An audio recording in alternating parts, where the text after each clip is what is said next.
vamos a ponernos delante de nuestro Dios en oración para que Él sea quien dirija esta mañana.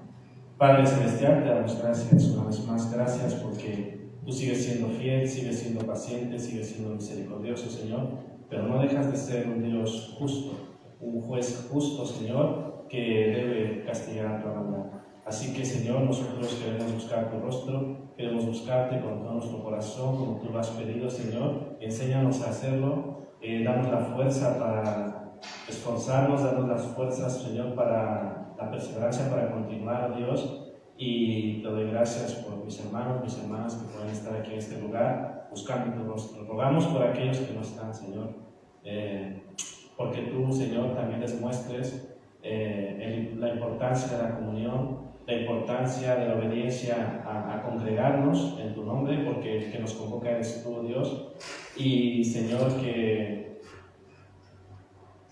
puedas obrar en nuestros corazones, Padre, porque esto es serio, esto es de vida o muerte, Señor, que podamos entenderlo así, para honra y gloria tuya sea, te lo suplicamos en el nombre de Jesús. Amén. Bueno, vamos a cantarle a nuestro Dios, así que nos ponemos en pie y entonamos este canto.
¿Podéis tomar asiento?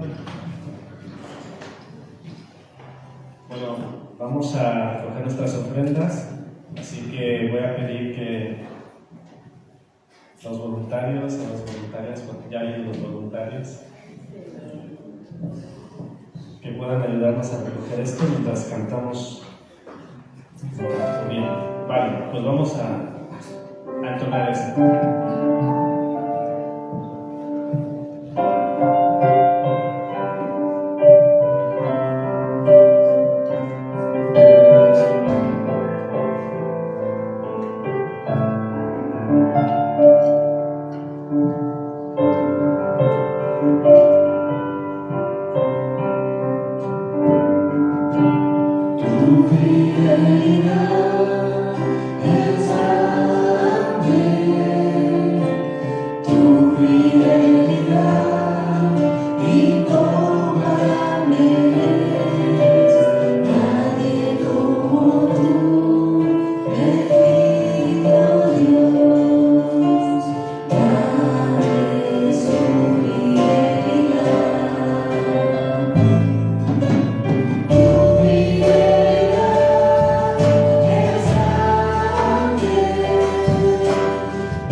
porque eres fiel. Gracias, Señor, porque tú eres proveedor, eres nuestro proveedor. Nada nos falta, nada nos faltará. Eres ese buen pastor que nos da todo lo que necesitamos y más. Nos das lo más importante, Señor. Incluso aquello que nosotros pensamos no necesitamos o no queremos, Señor, tú nos lo das porque es lo mejor. Así que gracias porque estás siempre allí. Nosotros simplemente damos un poco de lo mucho que tú nos das. Alabado seas en Cristo Jesús. Amén.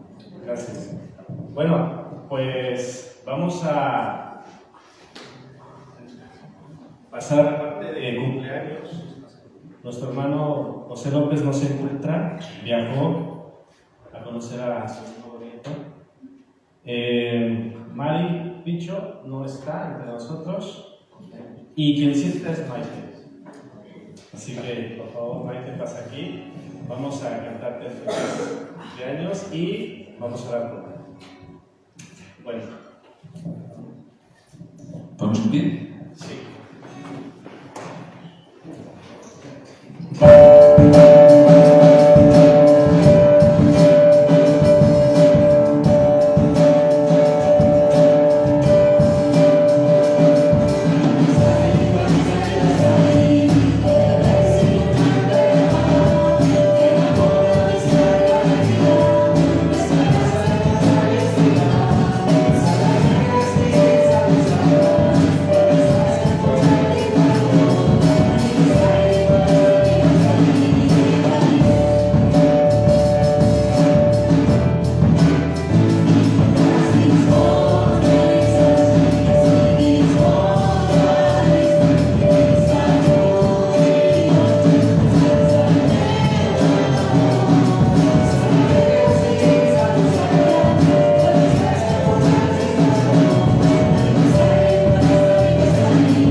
Vamos a orar por Maite, pero también por Mari y por nuestro hermano José. Padre Celestial, estamos aquí para aprender de tu palabra, pero también nos gozamos con los que se gozan. Y Señor, queremos elevar esta oración delante de ti para rogar por las vidas de nuestros hermanos que cumplen años, que tú les bendigas grandemente. Gracias, Señor, porque les amas, pero también gracias porque pueden estar entre nosotros, porque han escuchado tu voz y porque quieren seguirte y servirte. Así que fortaléceles, anímales, dale salud y bienestar y guarda su corazón. Padre, te lo suplicamos en el nombre de Jesús. Amén. Bueno, pues nada, antes de que los chicos salgan a sus clases, solamente recordaros que esta tarde tenemos nuestro culto de adoración. El día miércoles tendremos nuestra reunión MIT y el jueves culto de oración. Sí. Bueno, Eric ha invitado a su amigo que, ¿sabéis cómo se llama? Eric. Así que, Eric, bienvenido. Nos alegramos que pueda estar aquí entre nosotros. Bueno, pues nada, vamos a ir a nuestras clases y de allí continuamos.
Buenos días a todos, hermanos. Damos gracias por este tiempo que podemos estar delante del Señor esta mañana. Casi en plan familiar. Este día. Somos poquitos, pero el Señor está. El Señor está. ¿Vale? Muy bien. Bueno, como sabéis, estamos en el tema del Sermón del Monte hace varias semanas.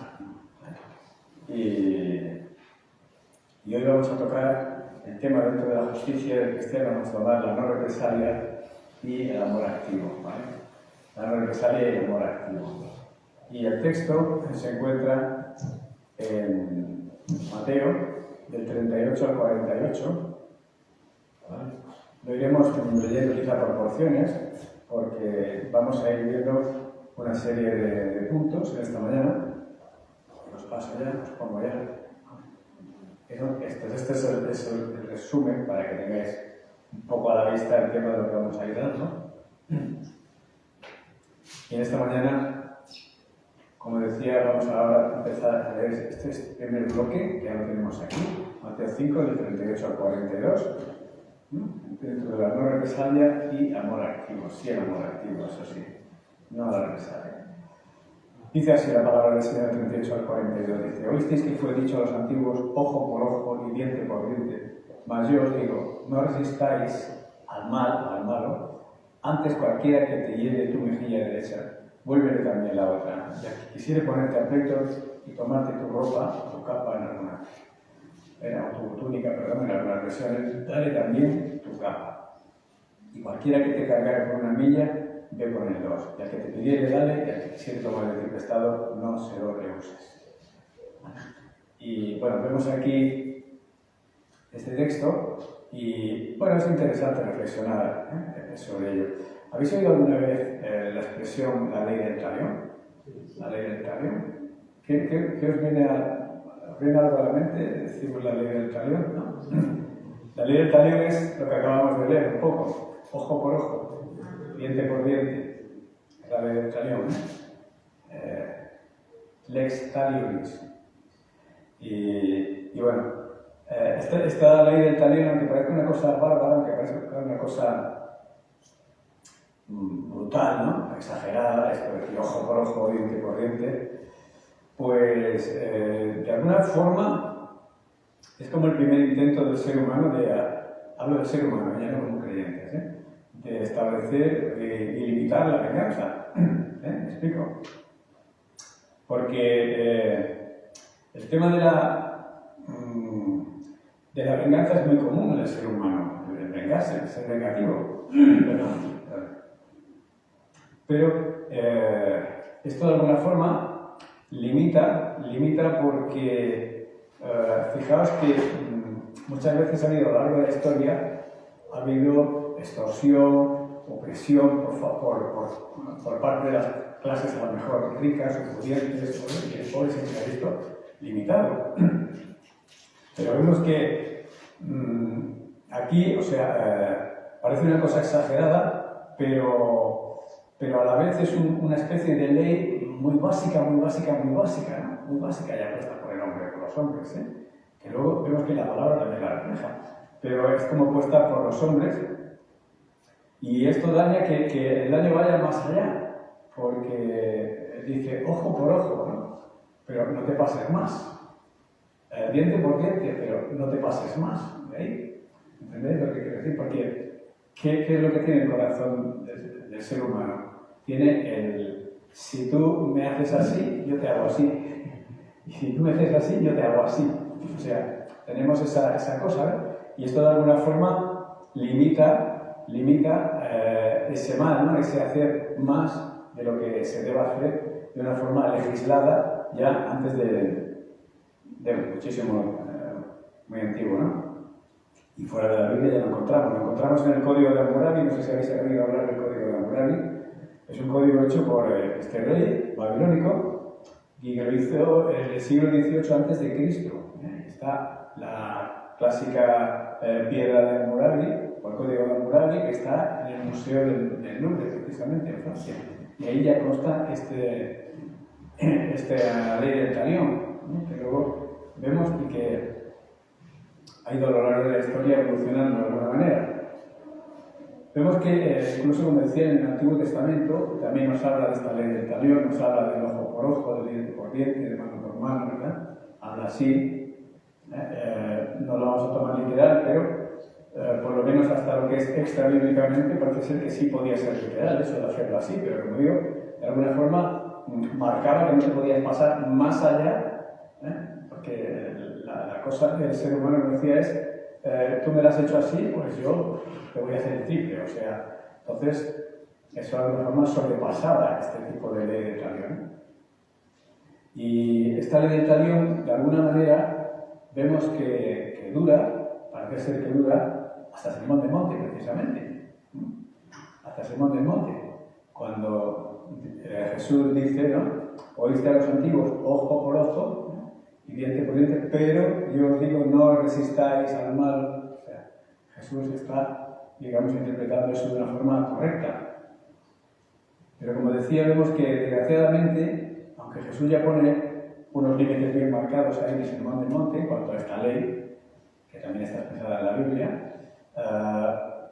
eso de alguna forma sigue en el corazón del ser humano y parece que no hayamos evolucionado nada. Y parece que hoy día en la sociedad a muchos habría que decirle, por lo menos cumple la ley del talión. ¿Entendéis lo que quiero decir, no? Que también está reflejado en la palabra de Dios. Por mínimamente cumple eso. Pero como decía, el corazón del ser humano es impulsivo, es vengativo, es rencoroso y, como decía, si nos hacen así, nosotros tenemos la tendencia en el corazón de hacer mucho más daño. Si tú me has hecho una, yo te voy a hacer 4. Si tú a la hora de dar, a lo mejor ya no es lo mismo, cuando hay que ser generoso, ¿no? Si tú me has dado 1, yo te voy a dar 4, ahí ya a lo mejor ya no. Pero a la hora del mal, de la maldad en sí, sí que a veces eso vemos que hoy día todavía se manifiesta en la sociedad, así. Y Jesús dice, pero yo os digo, no resistáis al mal o al malo, no resistáis. No te opongas y te pongas en contra de una persona mala, nos está diciendo Jesús. Controlad eso.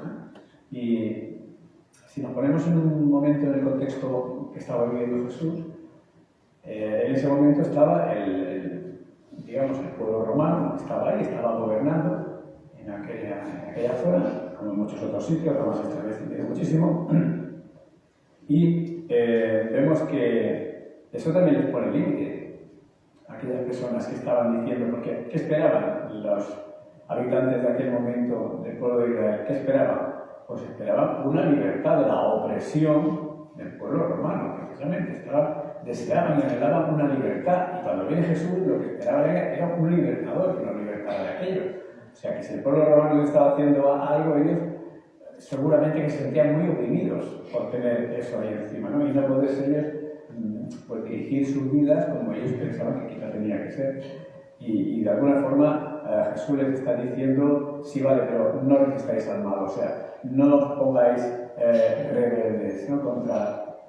No os faneticéis, no queráis aquí devolver mal por mal, ¿no? De alguna manera, en lo que estaban viviendo en ese momento el pueblo judío les podía estar afectando estas palabras de Jesús, ¿no? Que no resistáis al mal, ¿no? O sea, cuando los romanos se podían tener algún comportamiento incorrecto hacia ellos, ¿vale? O alguna ley, como luego veremos, que nos parece absurda, pero luego la veremos, de los romanos, hacia el pueblo de Israel, pues claro, eso era una forma de opresión de alguna manera.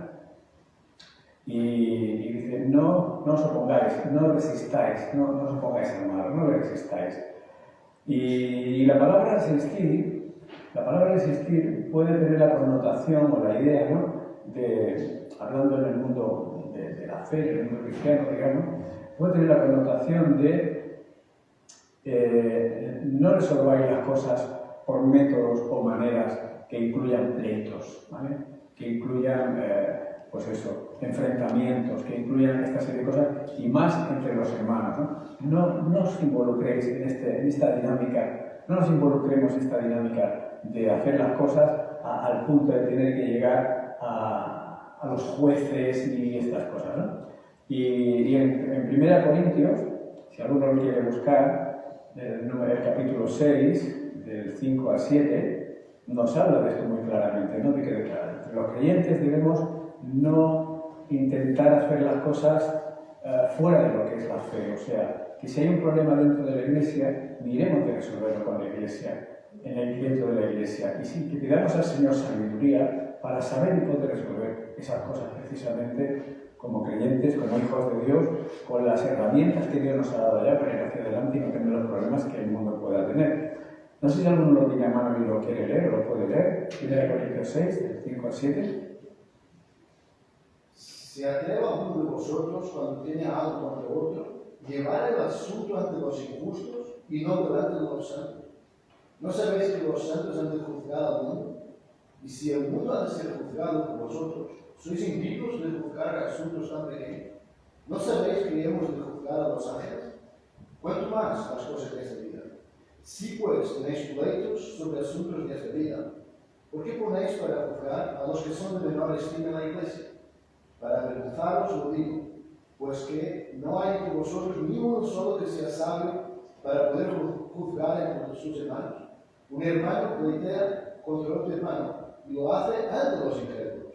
Ciertamente ya es una falta de vosotros que tengáis pleitos entre vosotros mismos, porque no sufrís más bien el agravio, porque no sufrís más bien el ser defraudados. ¿Así? Gracias. Aquí la palabra del Señor nos dice bien claro que realmente si hay pleitos, que busquemos dentro de la propia Iglesia, cuando hay cualquier cosa, cualquier problema, que dentro de la propia Iglesia busquemos esa sabiduría de Dios. De aquellas personas que dentro de la Iglesia, ¿verdad? Pues Dios ya nos puede guiar a decir, oye, ayúdame en esto, o vamos a resolver esto. O sea, dentro, que no salga de las paredes, que se quede en la Iglesia, porque como decía, Dios nos ha dado herramientas y es más, el decálogo que Dios ha dado es el principio de las leyes que fundamentan y dirigen todas las naciones del mundo. ¿Vale? El no matarás, el no robarás, toda una serie de cosas que están en el decálogo, ya vemos que son el principio de muchas leyes a nivel mundial. Y el Señor Jesús está diciendo que no tengamos represalia, porque esa represalia no tiene concordancia con el reino de Dios. Esa represalia no tiene concordancia con el carácter, o no debe tenerla con el carácter cristiano. El tener represalia contra alguien. Y el Señor Jesús lo ilustra con cuatro ejemplos, ¿no? Con 4 ejemplos, como hemos leído, ¿no? Cuando dice no resistáis al malo, es un ejemplo que pone de no tener represalia, ¿no?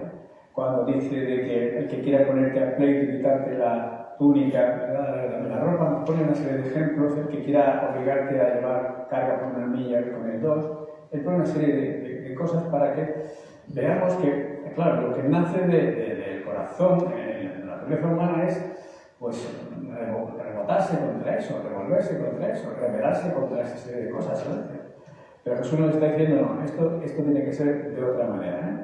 Y por eso dice que cualquiera que te llegue en la mejilla derecha, dale también la otra. Jesús nos pone una serie de ejemplos, ¿no? Cuando está diciendo, oísteis que fue dicho ojo por ojo y diente por diente, pero yo os digo, ¿verdad? Empieza a decir ahí Jesús una serie de orientaciones y consejos prácticos para que a la hora de la verdad tengamos presente esto en nuestra vida diaria y cotidiana. Y bueno, es que un insulto, o sea, por ejemplo, que nos peguen un bofetón en la mejilla, así porque sí, pues la verdad es que es una cosa seria, una cosa grave, ¿no? Es una cosa que, bueno, que es algo brusco, que si no te lo esperas, la adrenalina, ¿no? Sube el carácter enseguida, ¿no? ¿Y cuál es la tendencia humana y natural? Pues a pedir a tomar la revancha, ¿no? Si nos han dado una es con las mismas, coger y vamos y volver, y si puede ser dos, como decían, ¿no? Entonces, eso es lo que Jesús está diciendo que no debe de ser así. Y la verdad es que es difícil imaginar, ¿no? Como digo, que si a una persona, un hombre o una mujer, nos encontramos en esa situación, pues la verdad es difícil no responder, ¿no? No responder. Hay que ese volcán que sube ahí, ¿verdad? Que quiere hacer ahí la suya, ¿no? Y Jesús nos está pidiendo, pues, que vayamos en contra de ese instinto natural. Antes que se me olvide, justo esta semana mi hija comentaba que en el cole la profesora había hablado de este argumento, ojo por ojo, diente por diente, no, que además es bíblico. Pero claro, y mi hija está un poco perdida, mamá, pero ese es el ojo por ojo del 30% de la vida. Claro, ella no supo ir a buscar a Jesús, Claro. como luego esto Le da una vuelta. Entonces ella se quedó un poco pensando, vale, no queda muy bien ojo por ojo del 30%, bueno, y solo eso se vive y ya está, ¿no? claro. Pero ahí estamos, con nuestro día aquí. Ahí estamos. Bueno, si no sirve, ya estará bien. Vale, pues como decía, Jesús nos da a entender eso, ¿no? Que debemos ir en contra de ese instinto natural que tenemos todos de mira, ¡bum!, levantarnos, se levanta ese yo que quiere automáticamente devolver lo que nos han hecho o más, si es posible. Y Jesús nos está pidiendo que no tratemos de mantener ahí nuestro honor, nuestro estatus, nuestro... A mí eso, porque me lo tienen que hacer, ¿no? Entonces, nos está pidiendo eso, ¿no? Que parece una actuación, una forma de ser pasiva, el no rebotarse, el no rebelarse, ¿verdad? El no hacer nada, el no devolver el golpe. De hecho, yo creo que es algo que también, aparte de que es un trabajo interno de Dios en nuestra vida, yo creo que de alguna forma también, según el comentario que voy a ver, nos da a entender que hay una serie de valores cristianos que cuando nosotros vamos en esa línea de valores cristianos, cuando no devolvemos el golpe, caramba, la otra persona se lo piensa. La otra persona se lo piensa y repiensa. Se queda hasta extrañado. ¿Qué pasa aquí? ¿Por qué este o esta no actúa como yo esperaba? Porque el otro ya está esperando un poco a la defensiva, a la protección. ¿Por qué no me devuelve el golpe? Porque el que da un golpe ya sabe que casi seguro se va a liar la cosa.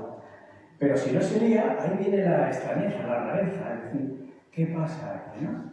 Claro, ahí es donde, o entre otras cosas, tenemos un testimonio, precisamente, como cristianos. En esos momentos difíciles que el mundo actuaría, como estábamos comentando, pero que nosotros nos llama Jesús a obrar en una línea totalmente diferente, ¿no? Que no tiene nada que ver con eso. Y si lo pasamos al mundo del boxeo, como ejemplo, ¿vale? En el mundo pugilístico, yo he de decir que no hay nada que quite más fuerza al que golpea, ¿vale? Que el otro lo esquive y da al aire el golpe. O sea, el golpe al aire se ve que quita mucha fuerza, porque no... Claro, esperas encontrar el tope, el apoyo, pero no lo encuentras y ¡bof!, y te vas, ¿no? O sea, dice que eso quita mucha fuerza y desorienta un poco, ¿no? Al contrario, que quiere dar el golpe, ¿no? Y la verdad que la palabra del Señor también nos avienta eso, ¿no? En Proverbios 16:32 nos dice, porque mejor es el que tarda en airarse que el fuerte. Mejor es el que tarda en airarse que el fuerte. Y el que se enseñorea de su espíritu que el que toma una ciudad. O sea, mejor es el... O sea, imaginaos, está poniéndonos la Biblia, la palabra de Dios, nos está poniendo un ejemplo tremendo, ¿no? Porque está diciendo que es mejor el que tarda en airarse que el que se cree que es Superman, ¿sí? Que el que se cree fuerte. Mejor el que domina y controla y se señorea de su espíritu que el que toma una ciudad. O sea, ¿hasta qué punto está poniendo Jesús el ejemplo?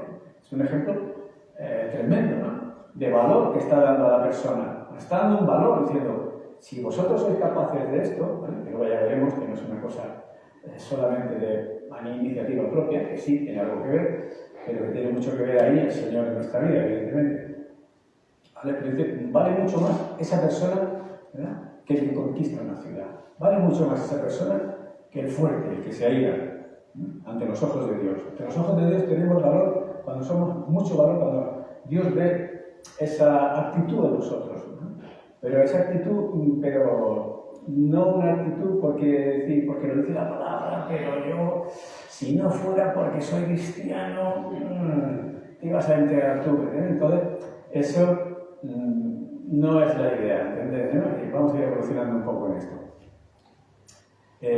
Lo vemos también en Hechos 24-25, ¿no? Porque todo esto también nos habla de ¿qué? De un dominio propio, ¿no? Dice así, Pablo, dice en 24-25, de hecho, dice, pero al disertar Pablo acerca de la justicia, del dominio propio y del juicio venidero, Félix se espantó y dijo, ahora vete, pero cuando tenga oportunidad te llamaré. O sea, las palabras que le estaba diciendo Pablo tenían tanto impacto sobre el gobernador Félix que dijo, bueno, ya hablaremos después, ¿no? Ya hablaremos después de esto. Pero una de las cosas que dice que Pablo estaba disertando y hablando allí en su defensa era precisamente una entre ellas, el dominio propio. A veces es un tema que no se habla, pero que es importante eso del dominio propio del creyente, en cualquier persona, pero especialmente en los creyentes, ¿no? Y en 2 Timoteo nos dice la palabra de Dios, dice, porque no nos ha dado Dios espíritu. Oh, bienvenida, hermana. Porque no nos ha dado Dios espíritu de cobardía, dice, sino de poder, amor y dominio propio. O sea, Dios no nos ha dado espíritu de cobardía, sino de poder, amor y dominio propio, ¿verdad? Y ahí lo está diciendo en un contexto, que está escribiendo a Timoteo, de que no se achique a la hora de predicar el Evangelio. O sea, también hay que tener dominio propio al decir, no, ahora toca callar, vale. Pero ahora toca hablar de la palabra, ahora toca hablar de la palabra, cuando tenemos que testificar a alguien, ¿no? Y en ese contexto se lo está diciendo Pablo a Timoteo, ¿verdad? Está diciendo que no se ha dado de espíritu de cobardía, o sea, sino de poder, de amor y dominio propio. Y eso entra en el Evangelio, ¿eh? Y se lo está dando a entender para alentarlos a decir, tú tienes un dominio propio, que tanto puede ser para cuando te ves en un enfrentamiento de una cosa, como para cuando ese enfrentamiento es que tienes que predicar la palabra y hablar a la gente del Evangelio. Hay un dominio propio ahí. El dominio propio. Y Jesús lo demostró al límite, ¿no? Ese dominio propio. Estando en la cruz vemos ejemplos de esa mansedumbre de Jesús, de ese amor que Él tiene hacia el ser humano. Y sigue diciendo, dice, el que quisiere ponerte a pleito y tomarte tu ropa o tu túnica, dice, dale también tu capa. En el versículo 40, dale también tu capa. Jesús está aquí describiendo una acción legal, o sea, hay alguien que puede denunciar a otra persona con tal de quitarle hasta las uñas, ¿entenderme, no? Y ahí Jesús lo está pisando así, el que quiera de alguna forma legal, ¿no? Que quiera ponerte a pleito, porque hay alguna cosa ahí, y lo lleva hasta el tribunal, y quiere dejarte hasta sin ropa, como quien dice, pues tú, no solamente eso, sino darle también la capa, ¿vale? Y la capa en aquella época era una cosa que muchos pobres, o mucha gente no pudiente, era como quien dice lo único que tenía para, encima de la túnica, ponerse la capa, le escribir el abrigo en época de frío, y era, en Deuteronomio 24, del 10 al 13, lo explica, que si por lo que sea se lo tenías que tomar, aquella persona se la tenías que volver a devolver, porque era su único cobijo, su único abrigo, y era una cosa que no había una cosa imperante que te autorizara a la persona a dejar a esa otra persona sin esa capa para siempre, ¿no? Pero Jesús dice eso, el que quiera tomar de ti la túnica, pues dale la capa, o sea, más allá, ¿verdad? Un paso más allá. Y vemos que Jesús en todos estos ejemplos que estamos poniendo, Él va siempre un paso más allá de lo que realmente a veces las personas estamos dispuestos a dar, ¿no?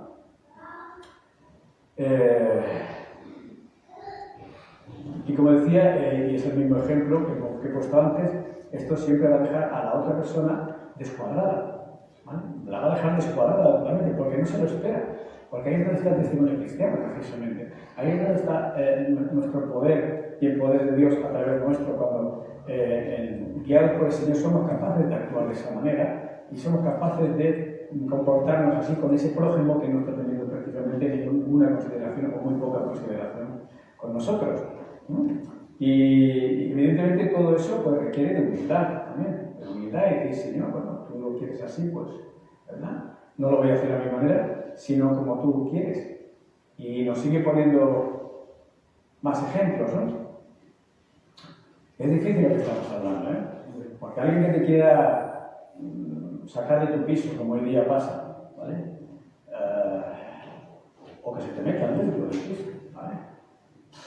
Claro, lo que se levanta primero es, me ha quitado esto, pues, ¿vale? No es fácil, ¿eh?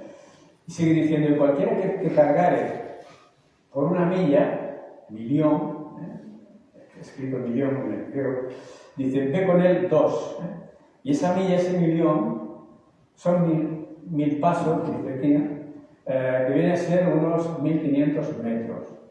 significa esa milla, unos 1500 metros.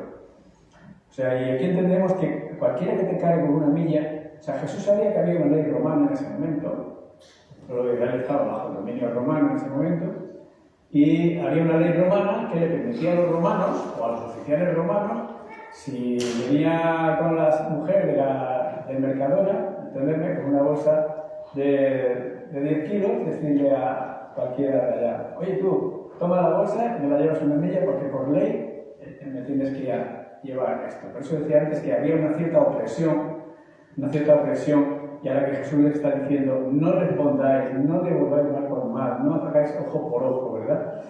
Pero hasta ese momento está así la cosa.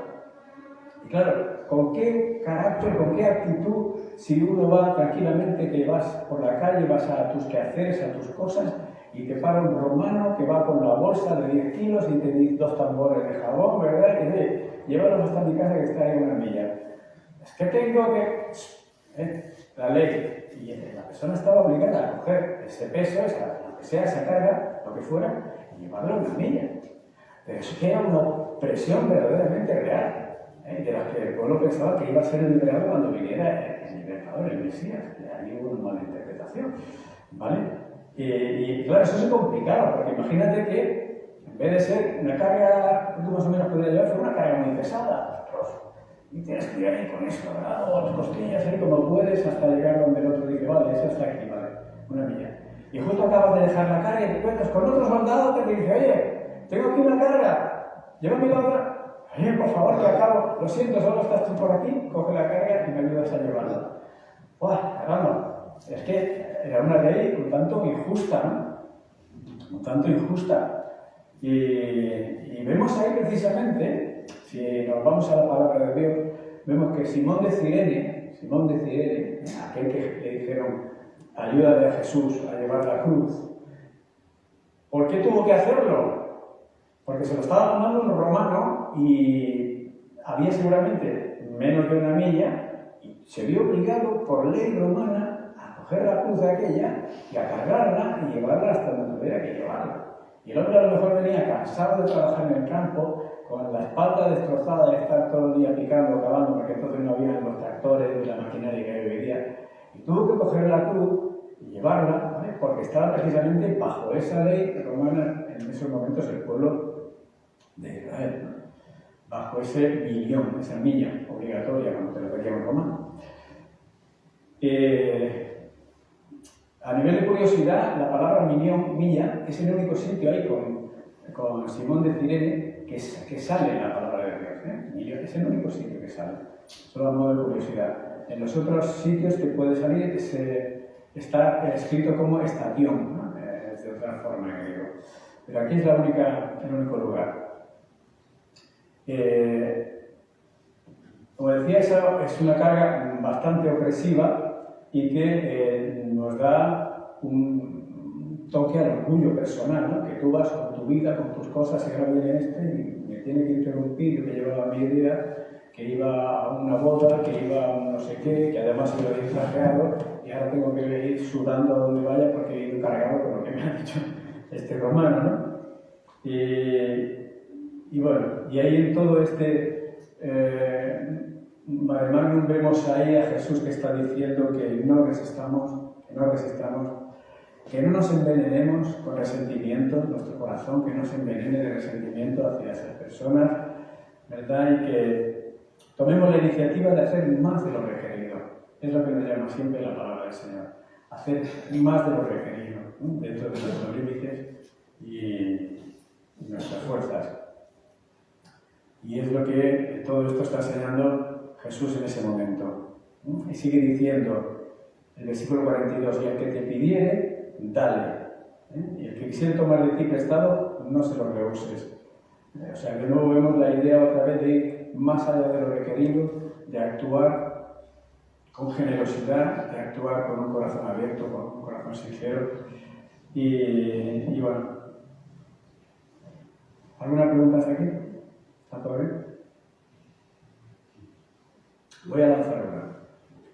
Dice, el que te pidiere, dale. ¿Nos encontramos con gente pobre en la calle pidiendo alguna vez?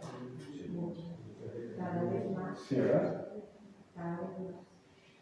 Y cómo nos sentimos a veces, incómodos, ¿no? Quizá a veces no sabe uno qué hacer, porque resulta que ves un pobre aquí y a los dos comercios más allá ves otro en la puerta. Si vas por la Rambla puedes ver un tercero en la puerta, y así en Barcelona es brutal, ¿vale? Y uno piensa, que te pida, dale, ¿no? No digo que esté en ese contexto, pero bueno, podría estar dentro de ahí, precisamente. Bueno, pero Jesús está dando siempre esa cosa de un poco más allá, ¿no? Que no podemos dar a todos los pobres del mundo, pues claro que no, porque entonces ellos luego nos tendrían que ayudar a nosotros, porque quedaríamos pobres, ¿no? Pero está claro que dentro de las posibilidades, ¿eh? Si yo en mí, eso es una forma de ver, ¿no? De aquí podemos opinar, ¿no? Si yo dentro de mi capacidad económica, ¿vale? Pues yo puedo ayudar a un pobre un día, pero luego me encuentro 3 pobres más, pues, y cada uno tiene una capacidad, ¿vale? No gusta que la persona esté así, ¿vale? Jesús mismo dijo, siempre tendréis a los pobres entre vosotros, así que a la medida que tengáis oportunidad, que podamos razonablemente, pues se puede ayudar, ¿no? Que hay muchos que hacen el campo. Si vas al campo, ves allí un montón de una figurita y los deja. Y pasas todo el día allí y luego lo pasas a recoger. Que les guardes el carro a cambio de... No sé si que no necesita recoger o ya son mafias. ¿Que te vigilan el coche o no entiendo yo? No. El carro no. Cuando devuelves, sí. te devuelven el carro sí. Conforme, pero a cambio de la moneda. Lo que hay dentro. Vale, sí, es verdad. Sí, lo he visto, sí. Bueno. y a veces en Barcelona que hay tanta gente pidiendo, nosotros nos hemos encontrado que le he querido dar un bocadillo a una persona de estas y me ha dicho que no. Es que hay de todo, que encuentras a veces. Claro. Sí. Porque para quedar bien te diga vale, se lo das y luego le echas la papelera. Bueno, pero luego más adelante encuentras a otro y él te dice que sí. O sea que hay de todo. Bueno, la idea es de que tenemos que intentar dar un poco más allá de lo que normalmente daríamos, ¿no? O se haría en la naturaleza humana, ir un paso más allá, ¿no? Pero como decía, esto dentro de las posibilidades de cada uno, porque como he comentado, no podemos ayudar a todo el mundo, ¿no? O sea, yo ya hace tiempo tomé esta decisión. Si un día le doy a un pobre una cantidad, lo que sea, ¿vale? Y luego me encuentro otro, pues a lo mejor otro día me encuentro a ese el primero. ¿Entendedme lo que quiero decir, no? Pero no voy a ir repartiendo, porque al final no. Es una forma de ver, ¿no? Igual lo podéis ver diferente, pero aquello para decir, no, me siento bien porque he hecho, he aportado, pero no puedo aportar a todo el mundo, ¿no? Bueno, seguimos. Quizá también sería bueno avanzar un poco lo que es la, ¿no? O sea, casi todo es material, pero no necesariamente tiene que ser material. Pensaba cuando soy arquitecto, no tengo dinero, pero lo que tengo te doy. Claro. Entonces, esto me lleva a pensar en cómo nosotros nos comportamos ante Dios diciendo yo necesito esto, y solamente tenemos esto es lo que necesito. Pero si me dice, no que tú realmente necesitas esto. Realmente también es lo que yo llamaría ayuda eficaz. Es decir, ayudar, sí, ayudar, pero de una manera eficaz, que realmente sea una ayuda. Es decir, hay gente que es muy evidente que es drogadicto, alcohólico. Entonces, si yo le doy las monedas, ¿realmente le estoy ayudando? No, evidentemente no. Entonces, también debemos ser sabios en ayudar. A veces ayudar, a veces es más fácil dar una moneda que realmente intentar ayudar a esa persona. Claro, también. Sí. Exactamente, ¿no? Que no siempre es el mismo parámetro. Hay distintas circunstancias y también el Señor nos puede dar sabiduría, saber cómo podemos ayudar, o si debemos ayudar o no debemos ayudar a esa persona. O sea, son cosas que a veces lo que necesita esa persona a lo mejor no es lo que está pidiendo, como decía Gonzalo ahora mismo. O sea. Quizá también decir que aquí no se ve mucho, no, yo no lo he visto, pero en Latinoamérica puedes encontrar niños de 4 o 5 años en la calle que dices, ¿le ayudo dándole o no le ayudo? Eso es un tema para debatir. Sí. Y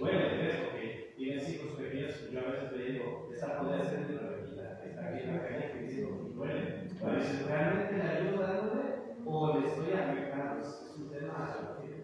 Sí, porque luego igual van y compran cola para esnifarla y cosas así, o sea que... O son parte de una trata de... O son parte de la trata, desgraciadamente. Ahí ya que señor de sabiduría. Igualmente, si en algún momento nos pasamos en el sentido de dar de más, pues no está de más, ¿vale? Pero que siempre tenemos que hacerlo en base a las posibilidades que uno tenga y en base y en torno a la situación que se nos esté presentando, ¿vale? Ya no tiene que ser decir, voy a repartir, salgo a la calle y ya tengo que salir con todo el dinero que tengo porque para todo lo que me encuentre tengo que ir dando, o sea, ¿entendés, no? Tampoco creo que eso es lo que nos quiera decir. En fin, como decimos, como vemos que... Sí, yo quería decir también una forma de ayudar, lo digo porque nosotros nos estamos encontrando en esas situaciones, una persona indicar también el camino de que hay obra social, encaminar a las personas. Exactamente, sí, sí, hay muchas formas de poder dar, ¿no? No necesariamente tiene que ser dinero siempre. Sí, como tenemos nosotros el servicio social, por ejemplo. indicarles pues que hay esto. Entonces Jesús nos ha puesto aquí una serie de indicaciones, ¿no? De no resistir al malo, el que te lleve a pleito dale la capa, si te pide la túnica, de si te obliga a una milla lleva dos, el tema, ¿no? Y todo esto nos lleva a un principio, ¿no? Y ese principio de lo que estamos más o menos dando a entender, ya hemos comentado, del dominio propio, porque a veces se levanta contra nosotros el o ese ¿no? Entonces ahí no hay dominio propio, el desprecio hacia una persona que está en una situación inferior, por lo que sea, cualquier clase de cosa que nos pueda llevar a no demostrar el amor del Señor. Estos puntos que estamos tocando, pues evidentemente necesita de un dominio propio, ¿no? ¿Y qué es el dominio propio? ¿Qué es el dominio propio? Bueno, yo creo que más o menos en la cabeza, aunque no lo definamos con palabras, pero yo creo que lo tenemos, ¿no? El dominio propio, es esa capacidad de podernos controlar, ¿no? El dominio propio, esa capacidad de control de nuestras emociones y no de que las emociones nos controlen a nosotros. Porque esto pasa muchas veces. Esas emociones, esos impulsos nos controlan a nosotros más que nosotros controlar. Y ese es el dominio propio, poderlas controlar. Pero eso solamente es efectivo, realmente efectivo, cuando eso es dado a través del Espíritu Santo de Dios. Porque si no lo da el Espíritu Santo de Dios, es una forma parcial, es una forma en nuestras fuerzas, es una forma en yo puedo, ¿no? Pero yo puedo ¿cuánto tiempo? Hacer ese control es algo que realmente lo da el Señor, el control verdadero, el control real. Una persona con dominio propio pues va a reaccionar de forma equilibrada, ¿entenderme? A sus propias decisiones, o sea, cuando decida va a ser de una forma equilibrada, no va a ser guiada o dominada por los impulsos, ¿no? ¿Por qué esto hay que hacerlo así? ¿Por qué no sé qué?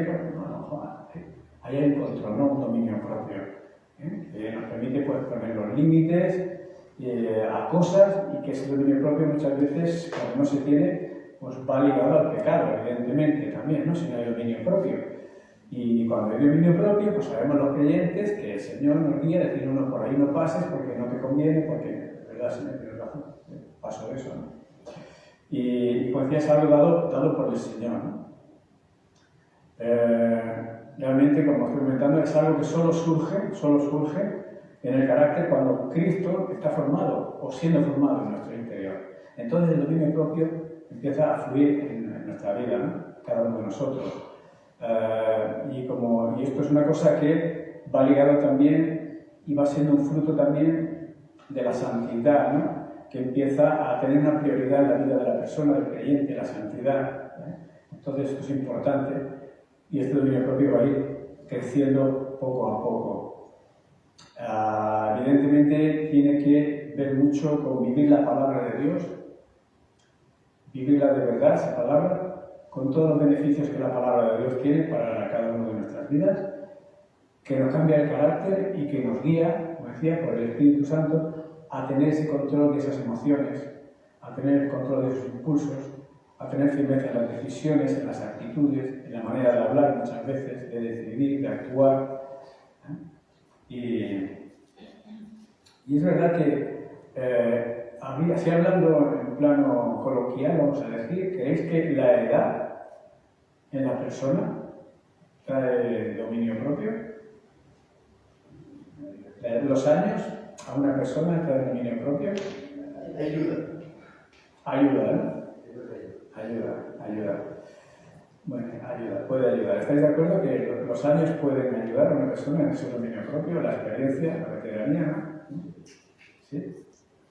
Pero ¿es un dominio propio porque el corazón está cambiado o porque dice, no, es que si no actúo así, me puede venir peor luego? ¿Me explico? O sea, me aguanto, no hago esto, no hago lo otro, ¿vale?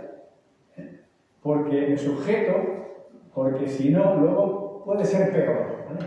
Entonces, ¿es porque hay un cambio de corazón o es por una conveniencia? Ahí sí, cuando conoces a Jesucristo.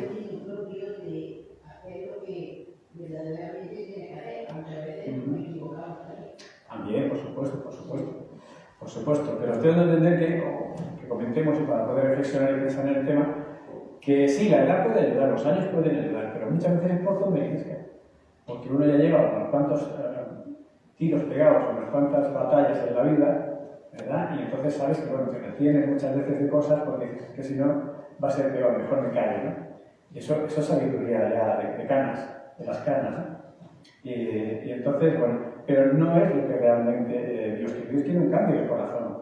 No solamente porque no, o sea, el hacerlo de esta manera, porque no me venga algo peor si yo hablo o digo o hago, ¿vale? No es una cosa que sea porque el corazón está cambiado, como estamos diciendo, sino porque hay una conveniencia detrás, ¿no? Que es lo que queremos. Es un ahí querer, ¿no?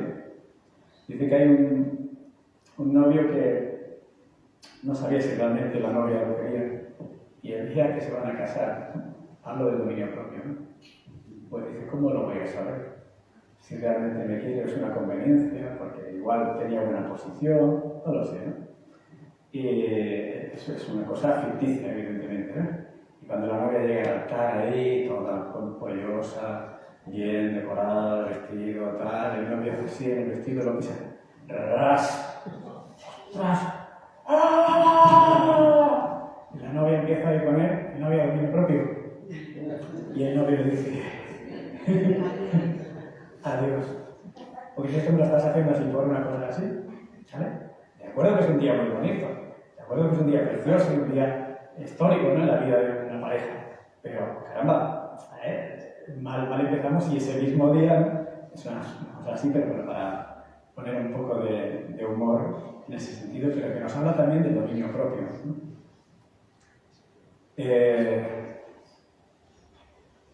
Evidentemente el dominio propio no nace de un día para otro, no lo tenemos de un día para otro, no está en nosotros, no nos cambia, venimos al Señor, aceptamos a Jesús en nuestra vida y ahora ya tengo dominio propio, tengo amor, tengo paciencia, tengo templanza, no, lo sabemos, ¿verdad?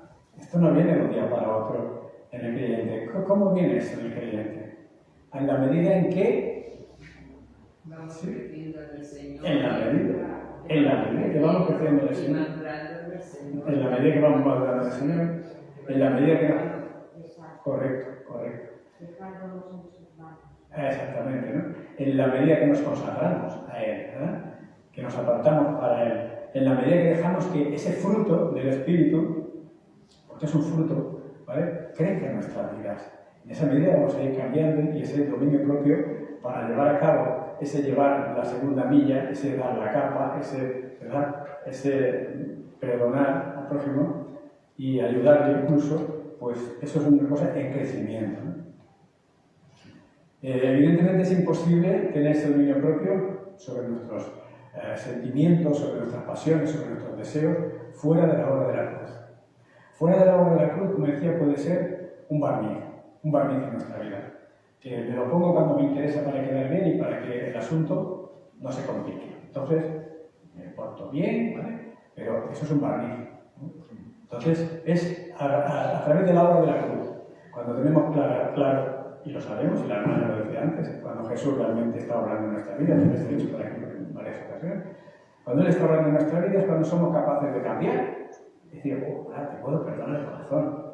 ahora te puedo ayudar en esto, con sinceridad. Y si tengo que ir un paso más, pues lo voy a dar también. ¿Vale? Y es esa obra que Dios está haciendo, que el Espíritu Santo está haciendo en nuestra vida, y que cuando miramos para atrás, no recuerdo exactamente el versículo, pero dice algo así la palabra, dice como mira a la cantera de donde fuiste arrancado. O sea, cuando tú arrancas una piedra de una cantera, de una roca grande, al sacarla, al momento ves que encaja igual, ¿vale? Encaja igual. Pero si tú esa piedra la echas a un río y la coges al cabo de un año, por decir algo, y la vuelves a intentar poner en ese lugar donde la arrancaste, esa piedra ya no va a encajar ahí.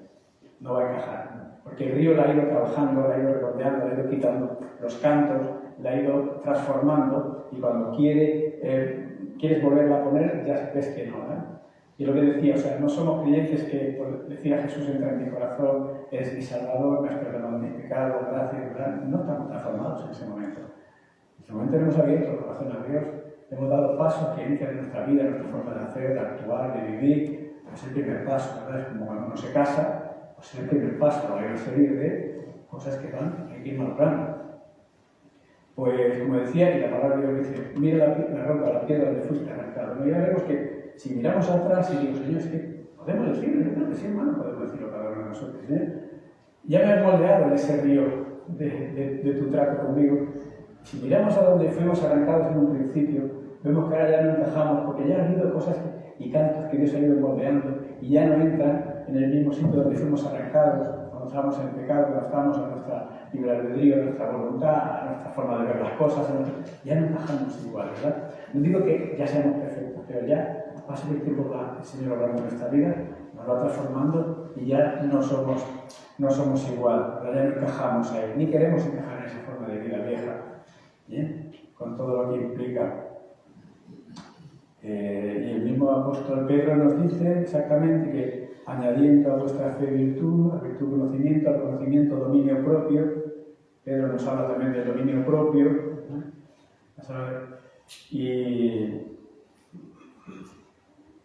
y Pablo nos habla también, como he dicho, es un tema que es recurrente varias veces, bastantes veces en la Biblia, que nos dice en 2 Timoteo 7, como ya hemos comentado, que nos ha dado Dios espíritu de cobardía, sino de poder, amor y dominio propio ante las situaciones.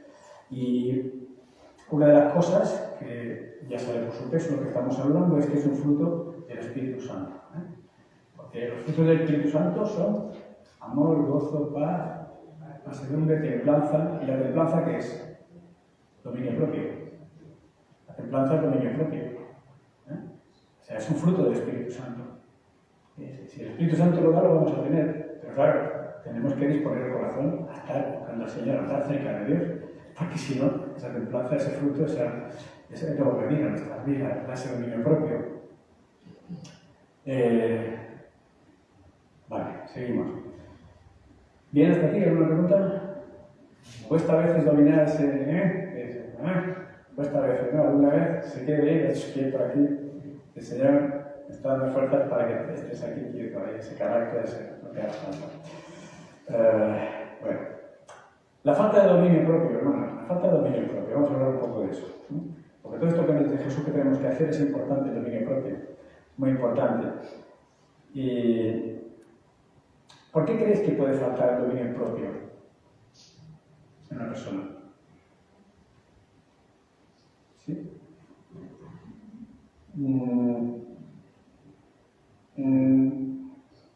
Yo creo que una de las razones es porque hay falta de temor de Dios muchas veces. Y por eso el dominio propio no está en nuestras vidas. Porque Jesús nos está invitando a eso, a actuar de una serie de una manera determinada, porque ya considera que debemos trabajar eso en nuestra vida, rogar a Dios por ese fruto, ¿vale?, de dominio propio, de la templanza, para que crezca en nuestras vidas.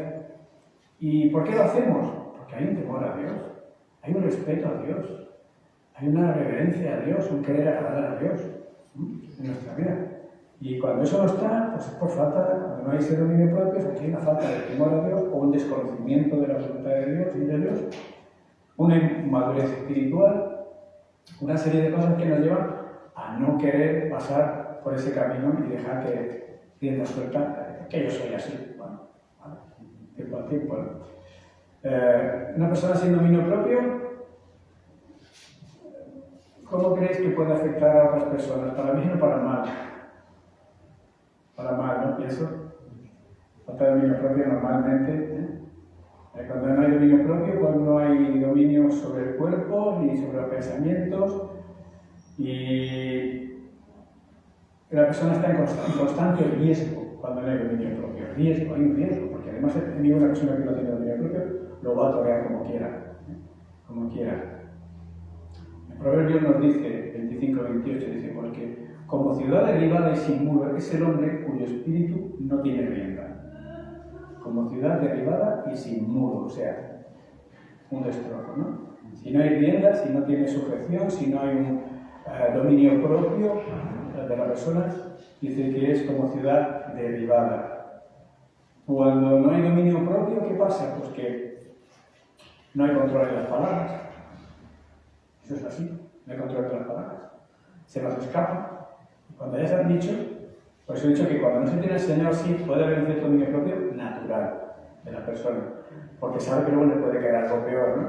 Entonces a veces por eso se puede controlar las palabras, pero muchas veces no va a haber ese control de las palabras. Evidentemente nos cuesta crecer sin el dominio propio, en la fe, especialmente nos cuesta crecer, pero también como personas, porque si no hay dominio propio, una persona que no tenga dominio propio es una persona que, bueno, pues eso, tiene ese problema, ¿no? Una persona sin dominio propio ya nos cuesta controlar los pensamientos, pero si no tenemos dominio propio, pues podemos dejar que divaguen, y aún peor todavía, ¿no? Y como decía antes, es fácil presa del enemigo, ¿eh? Es una persona que, si no tiene dominio propio, se va a dejar manipular fácilmente. Y ahí vemos, por ejemplo, hoy día si miramos la juventud, cómo son arrastradas a cómo la sociedad los quiere llevar. Ahora hablo especialmente de los jóvenes. Son realmente y literalmente arrastrados por el mundo a esa forma de vida, que no sé si se puede llamar forma de vida, pero bueno, vemos que porque no hay ese dominio propio, no han aprendido a discernir todavía en la juventud, por su corta edad, pero bueno, hay un dominio propio que tiene que aprender, que se aprende lo natural, sí, pero cuando se aprende realmente, como estamos comentando, es cuando el Señor está en nuestros corazones, ¿no? Si no hay dominio propio, ¿qué pasa? Pues que, bueno, si no hay dominio propio, ¿qué me quita a mí que yo vaya a ir por el chisme? Por aquí, por allá. Si hace daño o no hace daño, no piensa. La persona que no tiene dominio propio no piensa lo que eso puede afectar cuando abre su boca y dice algo. Entonces, sin dominio propio, pues podemos tener ese problema de andar en el chisme, por decir algo, ¿no? No hay sabiduría, no hay prudencia. Podemos ser conflictivos aún sin querer, o sin pensar que lo podemos ser, pero finalmente se es conflictivo si no hay ese dominio propio. Y repercute, pues claro, evidentemente, ¿en qué repercute? Pues repercute en que no vamos a tomar las decisiones correctas, no las vamos a tomar correctas, porque la persona que no tiene dominio propio, normalmente se deja guiar mucho por sus impulsos, por sus emociones, ¿verdad? Por sus sentimientos, ¿no? Por vista, por sus deseos, no actúa por un razonamiento, una lógica, vamos a decir, ¿no? Dentro de lo que luego puede ser bueno para él, sino que es mucho por el momento, ¿no? Cómo me siento, lo que quiero, lo que me apetece, el impulso, ¿no? No hay madurez ahí. Luego veo uno como, hablando de la juventud, como decía hace un momento, como caen en cosas y dices, pero ¿cómo puede ser? ¿No? Precisamente porque se mueve por el que, porque me gusta, porque me va bien, porque me apetece, porque tal, y claro, eso es dejarse llevar solamente por las emociones y los sentimientos, y el final no, sabemos que no es muy bueno, no es muy bueno. Y todo esto que estamos hablando, hermano, creo que nos hace pensar un poco y recapacitar de la importancia del dominio propio, de la importancia, y que va arraigado a la santidad, como hemos dicho, y al temor de Dios y una buena relación con Dios. Una buena relación con Dios. Y que esto no se consigue de la noche a la mañana, como hemos comentado. Damos un paso más al siguiente punto, que dice, amad a vuestros enemigos, ¿verdad? Esto hay que ver, amad a vuestros enemigos. Ya comentaba nuestro pastor hace días que cuando a veces dice la palabra, oísteis que es un oír, pero no estaba escrito en la palabra de Dios, ¿no? Que la palabra de Dios en ningún sitio dice que aborrezcas a tu enemigo. No lo dice, pero se había dicho, se decía, aquello se llevaba, y era casi como si fuera palabra de Dios, eso, ¿no? De aborrecer a vuestros enemigos. Oísteis que fue dicho, amarás, ahora vamos del 43 al 45, amarás a tu prójimo y aborrecerás a tu enemigo. Mas yo os digo, amad a vuestros enemigos, bendecid a los que os maldicen, haced bien a los que os aborrecen y orad por los que os insultan y os persiguen, para que seáis hijos de vuestro Padre que está en los cielos, que hace que su sol salga sobre malos y buenos y llueva sobre justos e injustos. ¿Vale? O sea, amarás a tu prójimo, no aborrecerás a tu enemigo, no, eso nada, ¿no? Lo sabemos. Y vemos que Jesús, en cada uno de los ejemplos que nos ha dado antes, que hemos visto, bueno, tenemos que considerar como de si nos golpea, o si nos llevan a pleito, o si nos obligan a llevar una milla. En estos ejemplos que ha dado antes Jesús, ¿verdad? Nos proporciona también un remedio, una salida, ¿no? Él nos da una salida y nos dice, ¿no? Pon la otra mejilla, dale tu capa, o sigue una segunda milla, ¿no? Y para toda esta serie de cosas, de esta actitud que nos está pidiendo Jesús, esta actitud de dar la segunda milla, de dar también la capa, tal, para esa actitud, lo he dicho que hace falta dominio propio, para una serie de cosas, porque cuando te pegan una mejilla, poner la otra, ¿entendemos? No es fácil. Para cuando te quitan una cosa o te piden una cosa, dar el doble, ¿entendemos? ¿No? Pues hay que tener un cierto dominio propio, ¿no? Pero también hay que tener hay en todo esto un principio que es el principio del amor. Es el principio del amor en todo esto. No podemos amar a nuestros enemigos si no hay amor.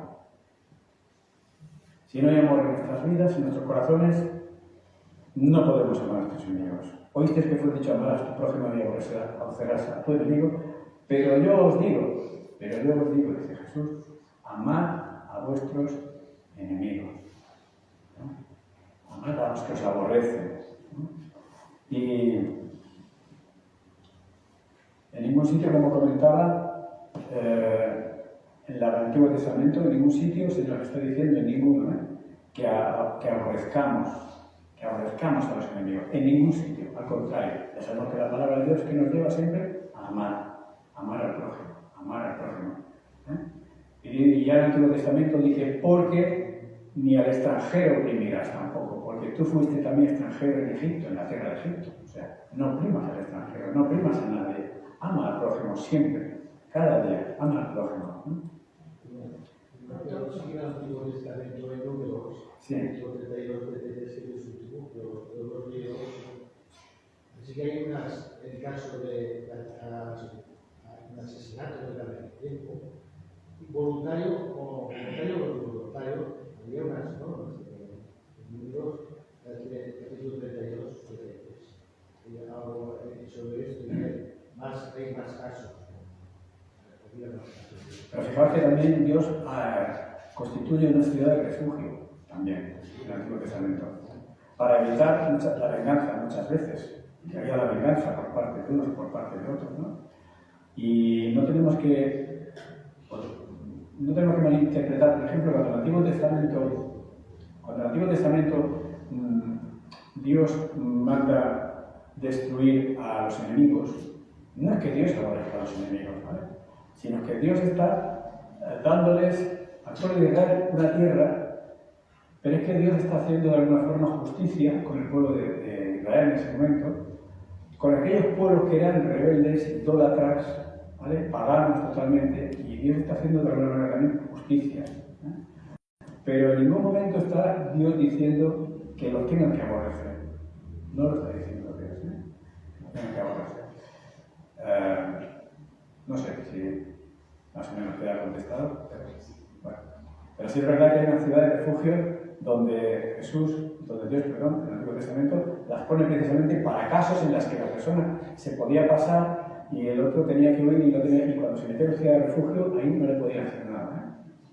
Yo creo que el mayor ejemplo que ejemplo es que él dio a su único hijo, la muestra de amor que nosotros que la palabra de Dios acaba diciendo que amamos sus pecados, entonces Imagínate cuánta persona odiaba a Jesucristo, cuánta persona, y aún así Él los amó, los ama, los sigue amando. Entonces, la muestra más grande de amor que nos dio es dar su hijo y amarnos a todos, independientemente si somos justos o pecadores, y nos amas a todos por igual.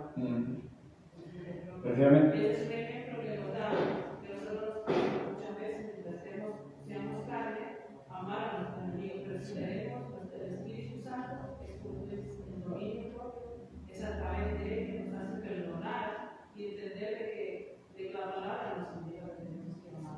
Exactamente. Siempre es en base a la obra de Cristo en la cruz, a ese amor demostrado ahí en la cruz, precisamente.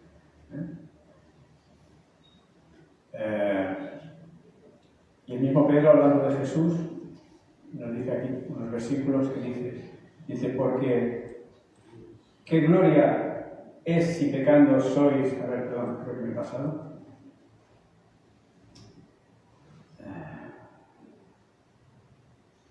Sí, bueno, iremos avanzando un poco si da tiempo. Dice, mas yo digo, amad a vuestros enemigos, ¿verdad? Ya lo hemos oído muchas veces, en lo que llevamos ya años en el Señor, que la palabra amor en la Biblia viene en tres expresiones, ya simplemente a modo recordatorio, pero bueno, igual hay alguno que no lo ha oído nunca y va bien. La expresión de la palabra amor viene como en forma de eros, o en forma de filos o filios, y en forma de ágape. Son tres expresiones y cada expresión es una forma, una expresión de lo que, entre comillas, podemos decir amor, ¿no? En general, por lo menos dos de ellas. Eros es la palabra, digamos, romántica, sexual, para definirlo. Filios es la palabra que se utiliza en el Nuevo Testamento, especialmente en el amor fraternal, amor de hermanos. Y agape es la palabra que frecuentemente usa el Nuevo Testamento para referirse al amor divino, al amor de Dios. Esto yo creo que muchos de nosotros ya lo hemos escuchado, pero como decía, forma de recordatorio.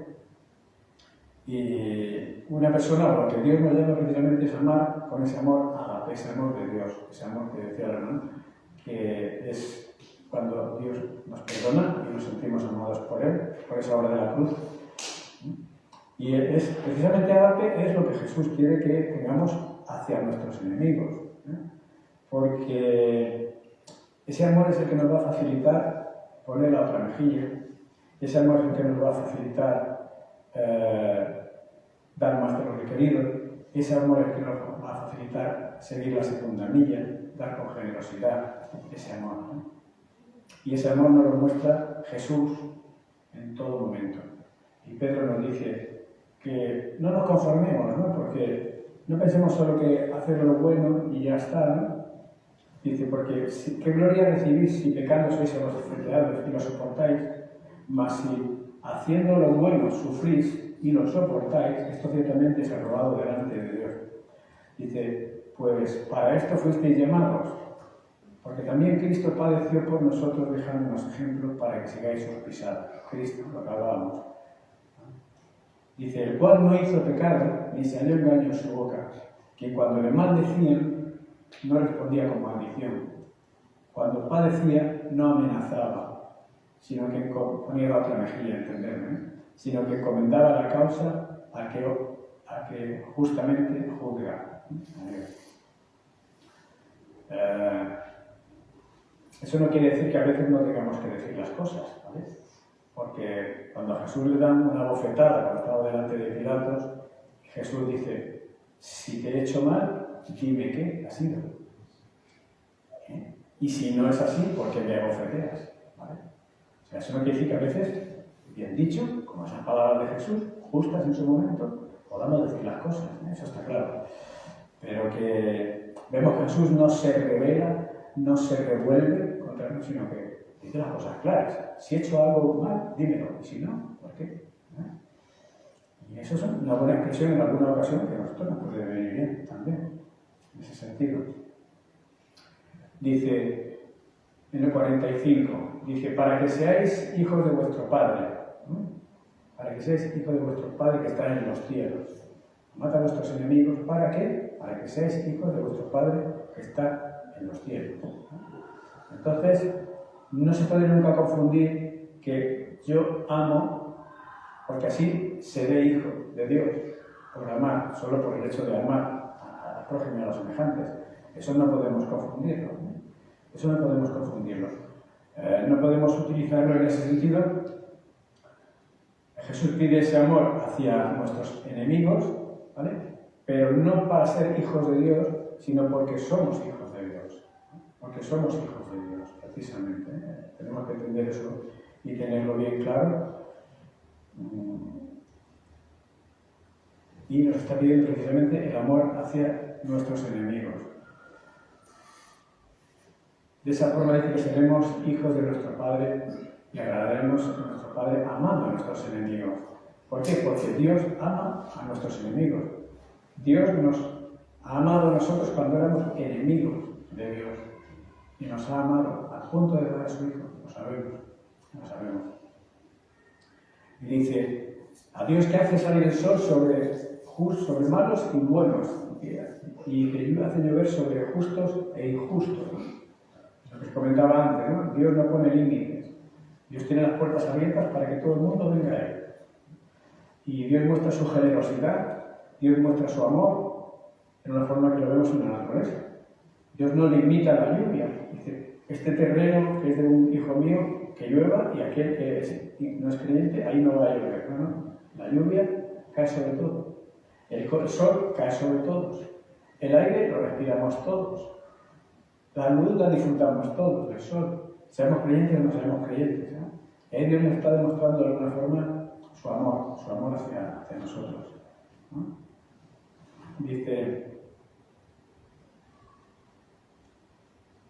a veces nos puede parecer que porque vemos esas cosas que hay injustos que están teniendo bendición, que en su campo está lloviendo igual que en el mío, que a su terreno y a su cosecha le está dando el sol igual que a las mías, como el ejemplo de la Biblia, pues que Dios no es justo, ¿no? Pero, hermanos, tenemos que pensar que habrá un día, y Dios no tiene prisa, habrá un día en que Dios hará justicia, ¿no? Hará justicia.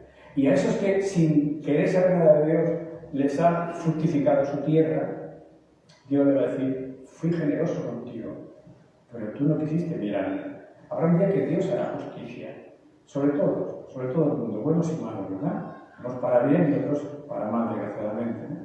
Pero que Dios no tiene prisa, a veces nos podemos inquietar porque vemos que parece que no hay solución aquí, mira que prospera y es un cabeza rota y fíjate que bien le va y no sé qué. No tenemos que preocupar, hermano.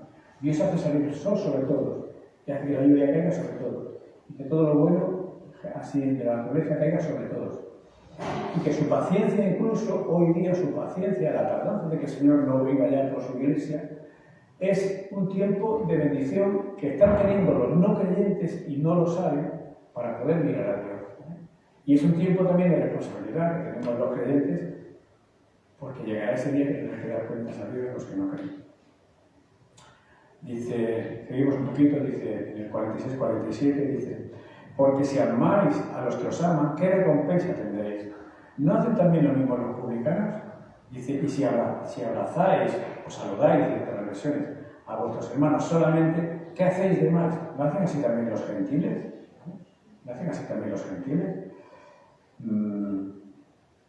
Y ahí Jesús nos da a entender, pues eso precisamente, que si hacemos lo que los incrédulos hacen solamente, lo dedicamos a eso, no tiene ningún mérito, no tiene ninguna cosa de especial, porque el que no tiene Dios en su corazón también está actuando de esa misma manera. Dios espera de nosotros realmente, como estamos comentando, que hagamos más de lo que hace la gente común, mucho más. Dios espera que seamos de bendición para nuestros enemigos, no solamente para nuestros amigos, sino para nuestros enemigos, que seamos de bendición. Y termina diciendo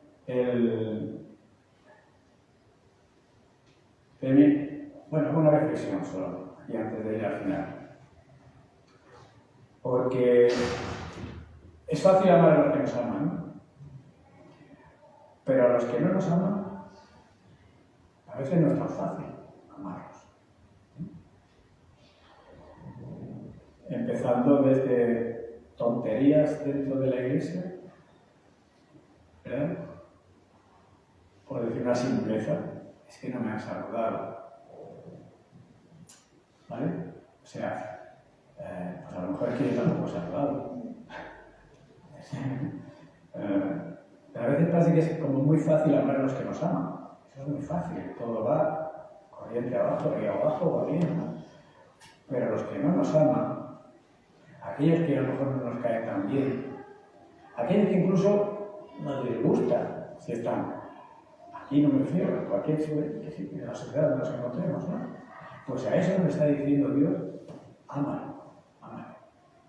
A eso nos está diciendo Dios, camina la segunda milla, o sea, soporta lo injusto que es, lo absurdo, entender entre comillas, por decirlo de alguna manera, para entendernos, que es cuando su comportamiento, esto o lo otro, lo mal que se porta, las cosas que hace en el trabajo, que no están bien, y tú lo sabes, o cualquier otro entorno, ámalo, ámalo. Es fácil amar a los que nos aman.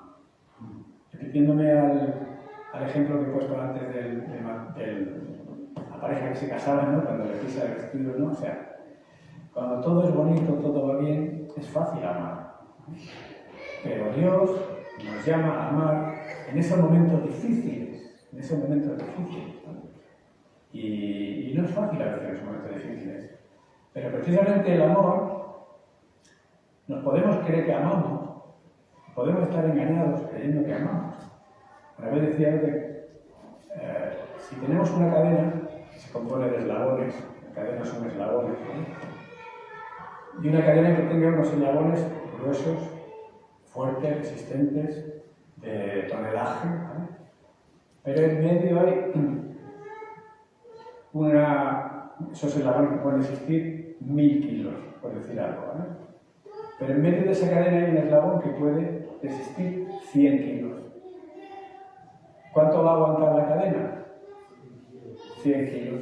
La cadena aguantará lo que aguanta el eslabón más débil, ¿vale? La cadena aguanta lo que aguanta el eslabón más débil. Pues a veces nosotros nos podemos pensar, cuando miramos los eslabones fuertes, las cosas que nos van bien, nuestro amor, pero cuando está el eslabón débil, aquella persona que nos cuesta amar, ahí es donde podemos ver nuestro propio amor. Nuestro propio amor. Y uno de los sitios donde más cuesta, precisamente, demostrar ese amor, es con los que más nos conocen, con los que están más cerca. En la iglesia, en la familia, en la pareja, en el matrimonio, ¿verdad? Ahí es donde a veces cuesta más. Pero ahí ese eslabón es el que nos da la realidad de nuestro amor. Porque ese eslabón es el que marca el peso que podemos soportar en amor. ¿Entendéis lo que quiero decir? Porque cuando estamos en la iglesia, pues todos nos llevamos muy bien, todo es bonito, ¿no? Pero en otros entornos, a veces incluso dentro de la misma iglesia, pues, y cuando vemos ese eslabón frágil, esa es la medida de mi amor. O sea, lo demás no puedo aparentar, pero esa es la medida de mi amor.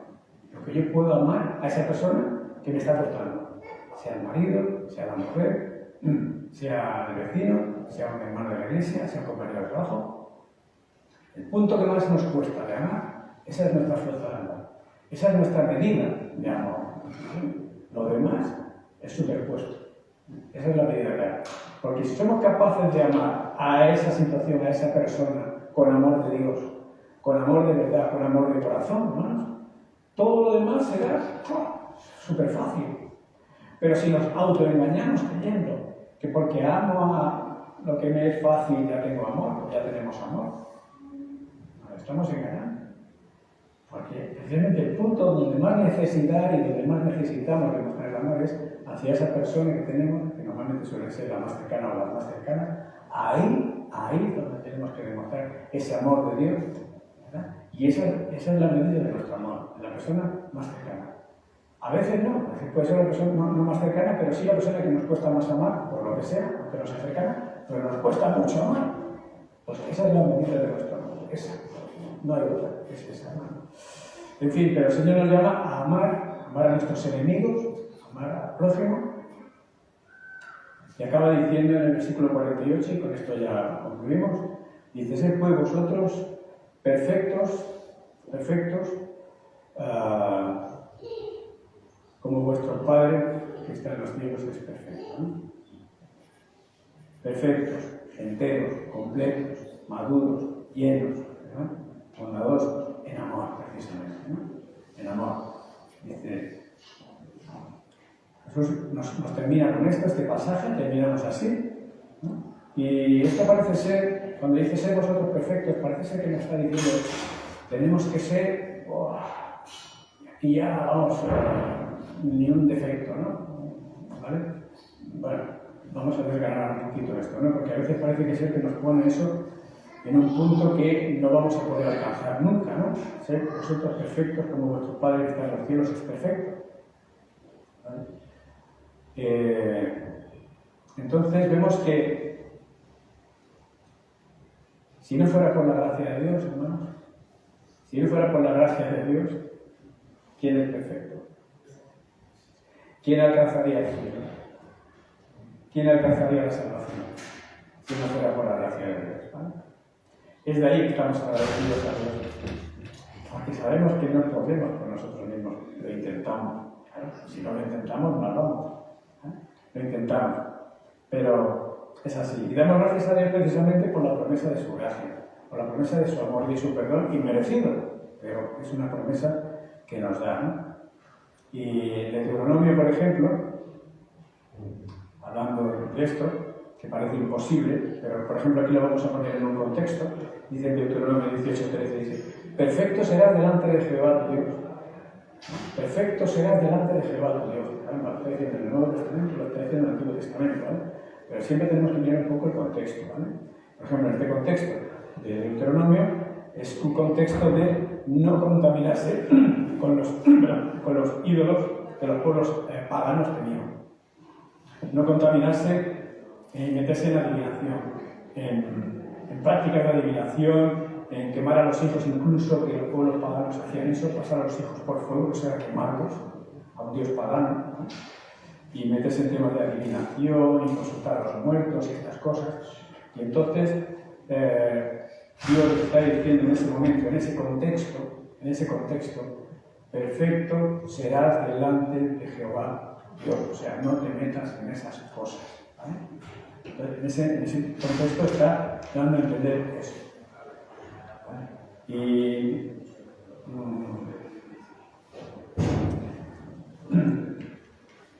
en este otro contexto que estamos hablando ahora aquí, vemos precisamente que es el ejemplo de los pecadores que aman solo a los que nos aman, pero que Dios nos está diciendo, Jesús nos está diciendo, tú ama aún a los que no te aman, ama a tu prójimo, ama, ¿no? Perdona, ¿no? Comparte, ayuda, ¿no?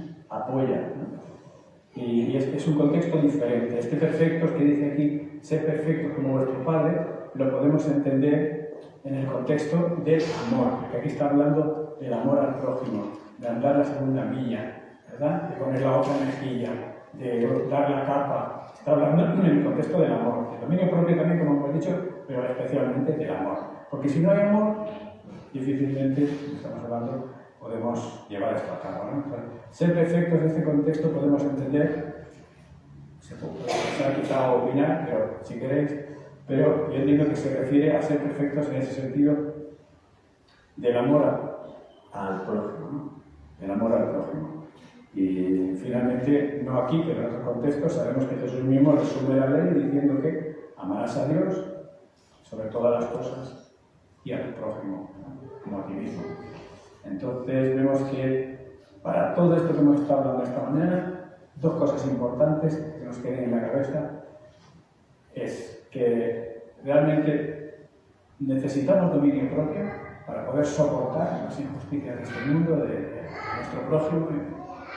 Muchas veces dominio propio que solamente viene si estamos unidos a Dios verdaderamente, viene ese dominio propio, y ese dominio propio tiene que ir acompañado de amor, porque si no es así, amor que viene de la gratitud por lo que Él ha hecho por nuestra vida.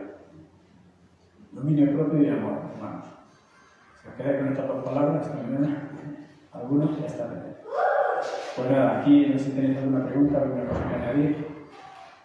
Bien, pues. Gracias. Quería prestar un poco de dinero. ¿Eh? Quería prestar un poco de dinero.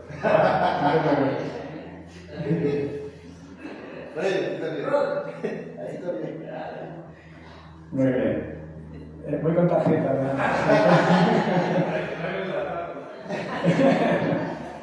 Pues nada, muchas gracias a todos. Primero, Natalia, nos vemos. Por el paso no tengo.